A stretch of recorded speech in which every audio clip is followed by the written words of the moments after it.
Gagawa po tayo ng prosperity bowl. Kailangan po natin ng bigas.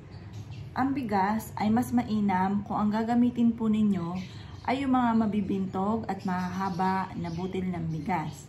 Pero kung wala naman pong ganon, ay okay na rin po yan dahil ang bigas ay sumisimbolo ng kasaganahan. Ginagamit ang bigas sa mga pampaswerte rin, lalo-lalo na kapag mga bagong taon at saka ikakasal, paglilipat ng bahay o kaya ng negosyo. Ang bigas ay hindi nawawala pagdating sa usapin ng pampaswerte.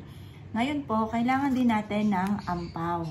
Ang gagamitin natin ay ampaw na ito dahil Year of the Dragon. Pero kahit anumang ampaw ang inyong gamitin, kahit walang drawing na Year of the Dragon, ay maswerte po yan. Nagtatawag po yan ng kasaganahan at nagtataboy po yan ng kamalasan.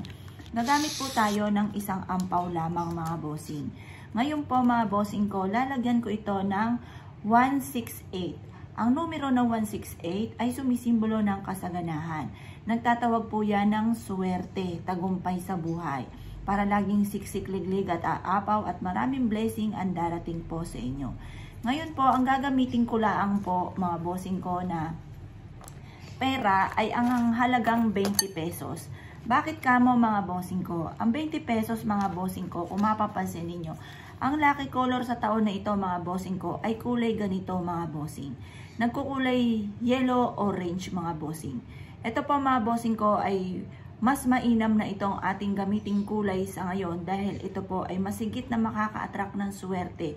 Ngayong taon na ito na darating ng 2024 Year of the Dragon Wood mga bossing. Ngayon po, kailangan po natin ng 168. Kaya bibilang ako ng 100. 1, 2, 3, 4, 5. 100 pesos na po yan. Plus 68. Di 1, 2, 3. 160 na po ito.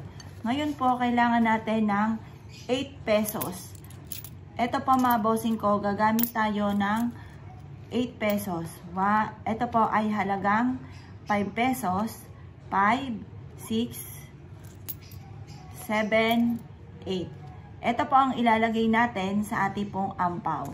Mas mainam mga bossing ko, naka-organize ang inyo pong pera, tao sa tao mga bossing, at wag kung saan-saan nakapaling ang ating pera. Halimbawa, huwag po nakaganyan yung halo-halo. Kailangan naka-organize para ang swerte ay smooth, tuloy-tuloy mga bossing. Ngayon po mga bossing, ilalagay po natin siya dito sa ating ampaw. Ngayon, mas mainam na ang pagsuot sa ating ampaw ay ganito. Itong tao, nakalagay na ganyan para pag binuksaw ng ampaw, matik, nakaharap ang tao. Parang kung paglalagay sa wallet natin, ay yung pera ang unang-una mong makikita kasi nagwo-welcome po yan mga bossing ko ng swerte. Ipasok na po natin tong ating 20 pesos kasama itong ating 8 piso mga bossing. Ilagay lamang po natin itong 8 piso sa loob ng ampaw at sabay po natin tong iayos mga bossing ko ng paglalagay. Yan, ayos nyo po. At pagkatapos ay ilalagay natin ito sa mismong ilalim mga bossing ko ng bigas. Dapat ito ay nasa mismong ilalim. Yan. Nangyari, hindi na ako kumuha mga bossing ko. Teka, ulitin natin. Hindi na kasi ako kumuha mga bossing ko ng isa pang lagayan. Yan. Kasi nilagyan ko na ito ng prutas. Ready na ako mga bossing sa darating na 2024 Year of the Dragon Wood mga bossing. Ayan, nasa ilalim na po yung ating ampaw. Ngayon po mga bossing ko, maglalagay po tayo ng itlog. Ngayon, ang ilalagay nating itlog ay ang bilang ay 7. 7 piraso lamang, 7 araw mga bossing ko. Sumisimbolo ng 7 araw, 1 linggo na masaganang pamumuhay. Yan. 3, 4, 5, 6, 6, 7. Ayan. At pagkatapos mga bossing ko, lalagyan po natin ito ng 7 barya din po mga bossing. Ngayon, 1, 2, 3, 4, 5, 6, 7. 7 na barya mga bossing ko ang ating kailangan. At pagkatapos ay lalagyan din natin ng pantaboy ng kamalasan mga bossing ko na dahon ng laurel for only wishes. Lalagyan din natin ito ng 7. 7 araw at ang 7 ay swerteng numero mga bossing. Ayan, iganto natin. 1, 2, 2, 3, 4, 5, 6, at 7. Yan. Ngayon pa mga bossing ko, lalagyan din natin ng 7 na ganitong 20 pesos mga bossing ko, na ang tupi ay ganito mga bossing. Para yung tao mga bossing ko ay nakaharap po sa atin mga bossing. Ito pa mga bossing ko, ganyan dapat ang pagkakatupi. Ilalagay nyo lamang to, 7 rin po na 20 pesos. 7. Yan, isa. Ito. 2. 2.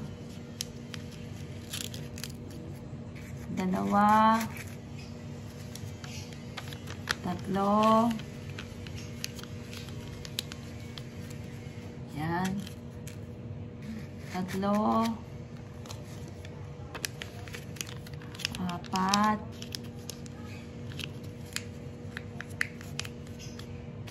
5. 5. 6. 6.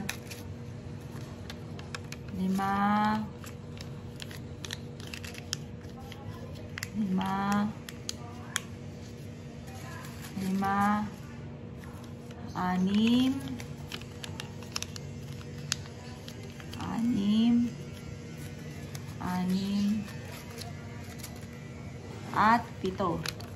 Yan. At 7. Yan po. Dapat nakaharap lagi yung tao kasi yung tao ang mag-welcome ng swerte. Yan. Yan. Ngayon po, ilalagay natin mga bossing ko ang bawang. Kasi ang bawang mga bossing ko ay nagtataboy ng kamalasan at nag-a-attract ng swerte. Ang bawang ay ilalagay ninyo mga bossing ko sa mismong gitna nitong ating pampaswerte mga bossing. Ganyan lamang mga bossing ko at ilalagay nyo po ito sa center table po ninyo mga bossing. Ito po ay napakainam na meron kayong ganito. Sa center table nyo ito ilalagay at hindi po sa hapagkainan kung saan kayo nakain. Dapat po ito ay sa center table lamang. Kapag naglagay ka ng pera sa hapagkainan kung saan ikaw ay nakain, kung may darating mga pera ay mabilis itong nauubos. Dadaan lang ito sa inyo pong mga kamay. Kaya dapat sa center table nyo ito ilalagay para ang pera ay tuloy-tuloy mga bossing. Bagamat gumagastos ka ay hindi ka agad ito mauubos at makakaipon ka pa ng pera. Kaya minsan mapapansin ninyo kahit anong gawing kayod ay sa wala't wala. Dahil ganon ang ati pong gawa. Baguhin po natin ito upang sa ganon ang kaswertehan ay tuloy-tuloy na umagos po sa buhay po natin mga bossing.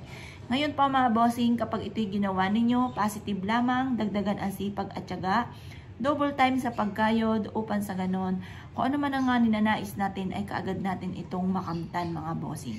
At syempre, huwag ka makakalimot magdasal na numero 1 upang sa ganon tayo pa mga bossing ko yung magabayan at kung ano man ang mga pagsubok na pagdadaanan ay kaagad natin itong malampasan. Ito po mga bossing ko ang ating wealth ito po, bowl mga bossing. Good luck po sa inyo po lahat.